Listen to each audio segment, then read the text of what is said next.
महादेव कोळी समाजाचं जल समाधी आंदोलन अहमदपूर तालुक्यातील शिरूर ताजबंद येथील महादेववाडी तलावात कोळी समाजाच्या विविध मागण्यांसंदर्भात मराठवाड्यातील आदिवासी कोळी समाजाच्या वतीनं जलसमाधी आंदोलन आज दिनांक 15 ऑगस्ट रोजी सकाळी 11 वाजल्यापासून सुरू आहे।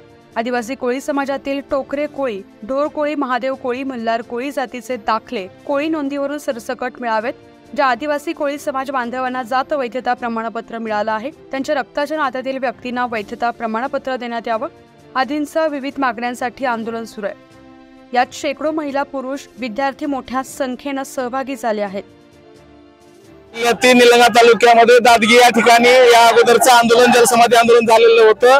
त्या आंदोलनाची दखल घेऊन मुख्यमंत्र्यांनी समाज बांधवांना बैठकीसाठी बोलवलं, पण अचानकपणे बैठक त्यांनी कॅन्सल केली। त्यानंतर समाज बांधवांनी शिरूर ताजबंद येथील या तलावामध्ये जलसमाधी आंदोलन चालू आहे। हे आंदोलन अतिशय आक्रमकपणे समाज बांधव करत आहेत। 4 समाज बांधव रुग्णालयात दाखल आहेत। माझ्या समाजाचा वापर फक्त मतासाठी केला चाललाय आणि यापुढे जर माझ्या समाजाला न्याय नाही मिळाला तर आम्ही मुख्यमंत्री आणि या दोन्ही उपमुख्यमंत्री यांना यांची जागा दाखवून देऊ।